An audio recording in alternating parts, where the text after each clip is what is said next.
दोस्तों मैं मोहम्मद मखदूम अली और आप देख रहे हैं स्ट्रेट न्यूज़। दोस्तों, मध्य प्रदेश के कांग्रेस लीडर अब्बास हफीज़ खान ने जो वाक़या हुआ है कश्मीर में और जिस तरीके से इस वाक़े को हिंदू मुसलमान का एक रंग देने की कोशिश कर रहे हैं, उन लोगों से तीखे सवाल किए हैं अब्बास हफीज़ खान साहब ने।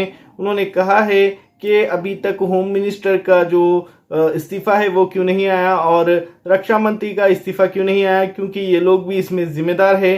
किस तरीके से ये वाक़या हुआ है इसमें ये सारे लोग ज़िम्मेदार हैं, लेकिन आप लोग सवाल नहीं करेंगे और आप सिर्फ इस चीज़ को एक हिंदू मुसलमान का रंग देने में लगे हैं, ये कहना है अब्बास हफीज़ खान साहब का। और भी मज़ीद उन्होंने इस वीडियो में काफ़ी कुछ कहा है, काफ़ी तीखे सवाल किए हैं, तो आइए देखते हैं ये वीडियो। लेकिन उससे पहले अगर आप लोग मेरे चैनल पर नए हों तो प्लीज़ मेरे चैनल को सब्सक्राइब कर दो और वीडियो अच्छा लगे तो लाइक एंड शेयर ज़रूर कर देना।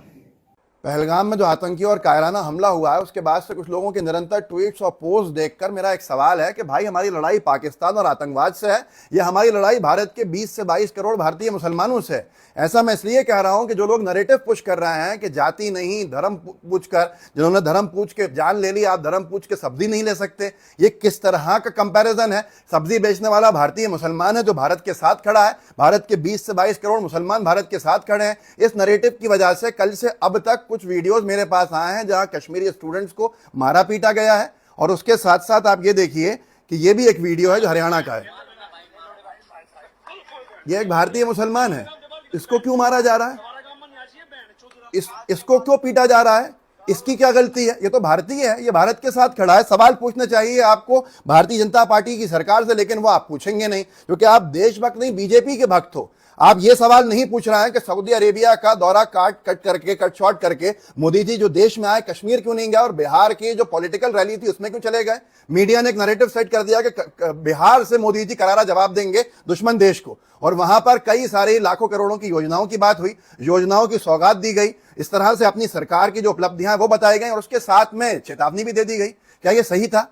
क्या ये हमारे देश में जब इतना बड़ा हमला हुआ है उस वक्त इस तरह की पॉलिटिकल रैली को संबोधित करने का काम कोई और नेता कर सकता था? लेकिन आप सवाल नहीं पूछोगे क्योंकि आप देशभक्त नहीं बीजेपी के भक्त हो, और इसलिए आप सवाल नहीं पूछ रहा, और इसीलिए आज आप हमारी जो अखंडता की जरूरत है, हमारी जो एकता की जरूरत है, भारत का 20 से 22 करोड़ मुसलमान देश के साथ खड़ा था, खड़ा है, खड़ा रहेगा, आप उसको कटघरे में खड़ा कर रहे हो। आप स्पष्ट नहीं कर रहे कि आप चाहते क्या हो। तो ये सबसे बड़ा सवाल है कि हम पूरे एक साथ 145 करोड़ खड़े हैं दुश्मन देश के खिलाफ, आप लेकिन सवाल नहीं करोगे सरकार से, आप सवाल नहीं पूछोगे सुरक्षा चूक की जिम्मेदारी पे, आप सवाल नहीं पूछोगे कि अमित शाह जी गृह मंत्री हैं, उनका इस्तीफा क्यों नहीं हो रहा, रक्षा मंत्री का इस्तीफा क्यों नहीं हो रहा, क्योंकि आपको ब्रेन वॉश कर दिया गया है।